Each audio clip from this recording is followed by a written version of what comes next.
Hi, I'm Lori Grover, President of the Rhode Island Divorce Mediation Center. Welcome to the Divorce Blog Weekly. Before we get started today, I would like to take a moment to thank everyone who has expressed their appreciation for this series.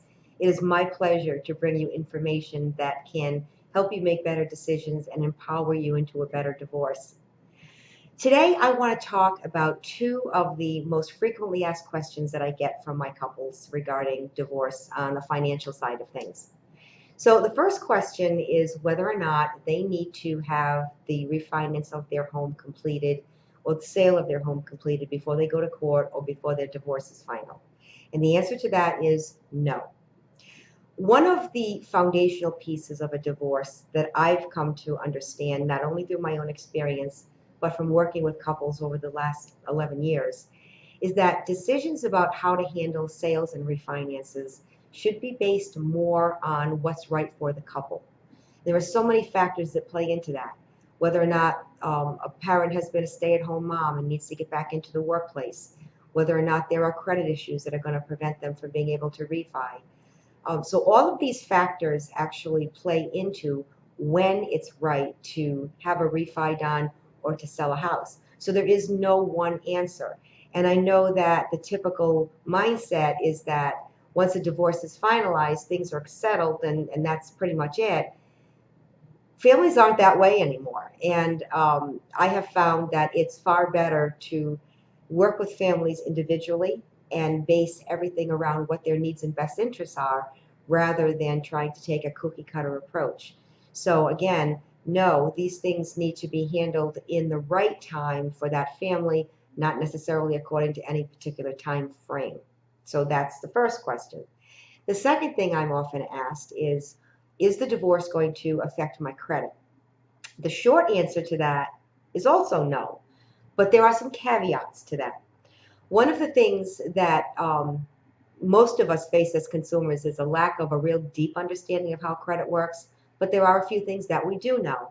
And one of them is that activity on our credit reports affects our score. We also know that if we are late on payments, that also affects our score.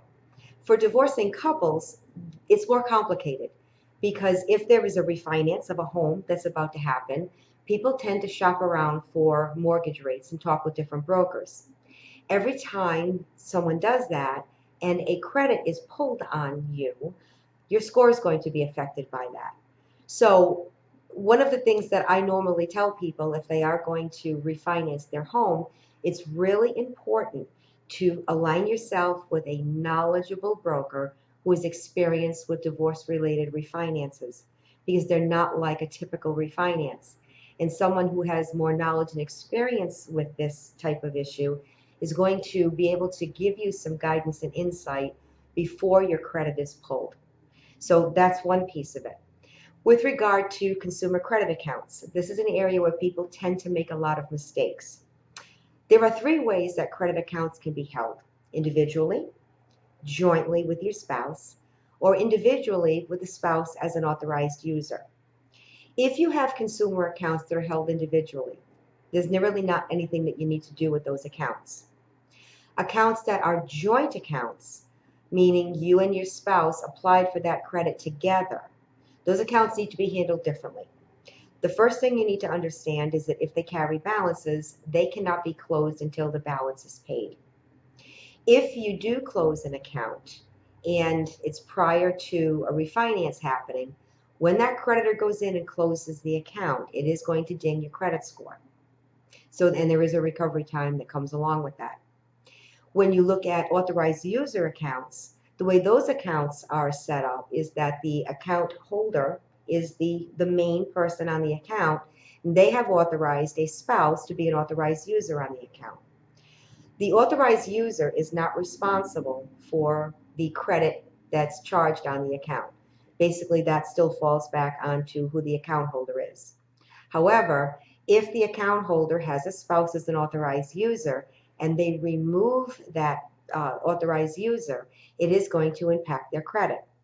So one of the things that I normally tell my couples that I work with is, because this can be so confusing and overwhelming, is sit with someone, in my case, I work with them through this, that is knowledgeable and can map out the proper way for you to handle whatever joint accounts that have to be closed or separated, and also give you some guidance on the right way to proceed with a refinance.